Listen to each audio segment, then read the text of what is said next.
পাশে দাঁড়ানোর জন্যে এই দিনটাকে স্মরণ করছি, যাতে এমন একটা সরকার আসতে পারে, লাল ঝান্ডার সরকার, যারা বেকারদের কাজ দেবে। এই পরিবেশ পরিস্থিতিটা পাল্টানোর জন্যে আজকে আমাদের এই মিছিল। এই বছরে 28শে মার্চ বেকার বিরোধী দিবস আর নির্বাচনে আমি প্রতিদ্বন্দ্বী করছি, মানে কি বলবেন আজকে? এই গোটা পানিহাটি এলাকায়, এপাশে খড়দা এলাকায় হাজার হাজার ছেলেমেয়ে যারা পড়াশোনা শেষ করছে বা সরকারের অপদার্থতায় পড়াশোনা শেষ করতে পারেনি, তাদের প্রত্যেকের জন্যে তাদের যোগ্যতা অনুযায়ী কাজের ব্যবস্থা সরকারকে করতে হবে।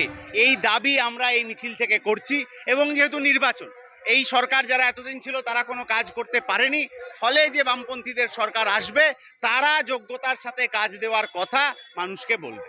এমপ্লয়মেন্ট এক্সচেঞ্জ ছিল, তার মাধ্যমে বেকার ভাতা দেওয়া হতো, কিন্তু এখন আবার বেকার ভাতা শুরু করেছে, নতুন করে কি বলবেন?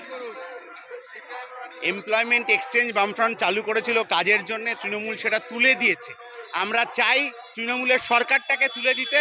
বামফ্রন্ট এলে তবে হচ্ছে আবার এমপ্লয়মেন্ট এক্সচেঞ্জ চালু হবে, কাজ হবে।